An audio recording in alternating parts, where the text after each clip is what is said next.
اعوذ باللہ من الشیطان الرجیم بسم اللہ الرحمن الرحیم۔ السلام علیکم ڈیئر اسٹوڈنٹس، کیسے ہیں آپ لوگ؟ امید ہے کہ آپ سب ٹھیک ہوں گے۔ آج کا ہمارا لیکچر ہے کلیکٹیو ناؤن۔ کلیکٹیو ناؤن کو اردو کے اندر اسم جمع یا اسم مجموعہ کہا جاتا ہے۔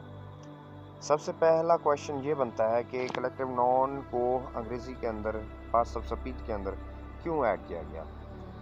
کیونکہ ہمارے پاس پراپر ناؤن بھی تھے، کامن ناؤن بھی تھے، concrete, abstract noun, material noun وغیرہ بھی ہیں، اور اس کے بعد کلیکٹیو ناؤن کو بھی ڈال دیا گیا۔ اس کی ضرورت کیا پڑ گئی؟ کیوں یہ انگریزی کے اندر استعمال کیا جاتا ہے؟ تو اس کا جواب یہ ہے، مثال کے طور پر ہمارے پاس ایک کلاس ہے جس کے اندر 20 اسٹوڈنٹس ہیں۔ اگر ہم ان سے کوئی ٹیسٹ لینا چاہتے ہیں اور ان کو کلاس سے باہر بلانا چاہتے ہیں، تو کیا وہاں پر اس کلاس میں موجود 20 بچوں کے نام ہم یاد رکھ سکتے ہیں؟ ہمیں ایک تو بڑا مسئلہ ہے اگر نام یاد ہوتا نہیں ہے۔ اگر ہم نام یاد بھی کر لیں تو پھر ہم کیا ان کو بلائیں گے؟ احمد آ جاؤ، علی آ جاؤ، کوئی بھی مطلب نام لیتے جائیں گے 20 طلبہ کے، اور پھر اس کے بعد وہ باہر آتے جائیں گے۔ یا اس سے بہتر یہ ہو سکتا ہے کہ ہم ان کو ایک نام دے دیں، جب وہ نام ہم پروناؤنس کریں وہ سارے ہماری بات کو سن کر باہر آ جائیں۔ جس طرح سے بہت سارے اسٹوڈنٹس بیٹھے ہوں گے تو ہم ان کو کلاس کہہ دیں۔ کلاس کہنے سے پوری کلاس، مطلب 9th کلاس ہوگی یا 10th کلاس ہوگی، کوئی بھی کلاس ہوگی، تو وہ باہر ہماری بات کو سن کر آ سکتی ہے۔ تو اسی طرح سے کلیکٹیو ناؤن کا مطلب ہے کلیکشن۔ کلیکشن مطلب بہت زیادہ لوگوں کا مجموعہ یا گروہ ہوگا، یا چیزوں کا گروہ ہوگا، یا جانوروں کا گروہ ہوگا، تو ایسے گروہ کو ہم کلیکٹیو ناؤن کہتے ہیں۔ کلیکٹیو ناؤن کی ڈیفینیشن دیکھ لیتے ہیں۔ Collective noun are nouns that refer to collection or group of multiple peoples, animals or things. اچھا، اس کی سب سے بڑی مزیدار بات یہ ہے کہ اس کے ساتھ ہمیشہ سنگولر ناؤن لگائے جاتے ہیں۔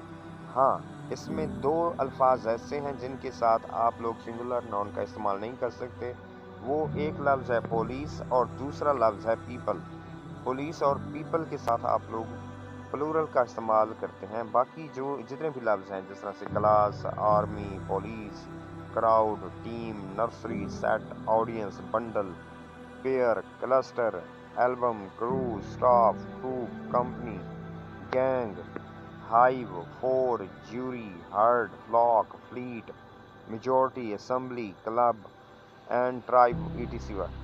تو یہ تمام الفاظ، ان میں سے زیادہ تر 9th اور 10th کی انگریزی کے اندر اس میں سے 1 یا 2 نمبر کا کویشچن لازماً پوچھا جاتا ہے، اور اس میں سے زیادہ تر جو الفاظ دیے جاتے ہیں وہ لفظ یہ ہوتے ہیں جن میں زیادہ تر کلاس، آرمی، پولیس، کراؤڈ، اس کے بعد ٹیم، پھر اس کے بعد بنڈل کا لفظ بھی کافی بار آ چکا ہے، کرو، سٹاف، اس کے بعد hive and jury, herd, flock الفاظ انگریزی کے اندر پوچھے جاتے ہیں۔ ان میں سے لفظ انڈر لائن کر دیا جاتا ہے اور اس سے یہ جواب طلب کیا جاتا ہے اسٹوڈنٹس کے کہ وہ اس کو آئیڈینٹیفائی کریں اور اس کا جواب دیں کہ یہ کون سا ناؤن ہے۔ تو ایسا لفظ جب انڈر لائن ہو جس کا مطلب ایک نہیں بلکہ بہت زیادہ گروہ کے اوپر مشتمل ہو، ایسے ناؤن کو ہم کلیکٹیو ناؤن کہیں گے۔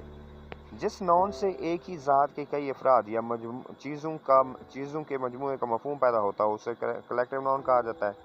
ایسا ایک نام یا اسم جو بہت زیادہ ناموں کو اپنی طرف مخاطب کرے، مطلب جب بہت زیادہ ناموں کو بلانے کی بجائے ہم ایک ہی اسم سے مختلف ناموں والے لوگوں یا چیزوں کے مجموعے کو اپنی طرف مخاطب کرتے ہیں، تو وہ ایک نام اس میں جمع یا مجموعہ کہلاتا ہے۔ مثلاً اگر ایک استاد اپنے 20 طلباء کو کسی ٹیسٹ کے لیے کمرے سے باہر بلانا چاہتا ہے، تو وہ ان 20 طلباء کو ہر ایک کا نام لے کر بلانے کے بجائے کلاس کے نام سے مخاطب کرے، تو کلاس کا لفظ طلباء کے مجموعے کو اپنی طرف مخاطب کرے گا، تو یہ لفظ یا یہ ناؤن کلیکٹیو ناؤن کہلائے گا۔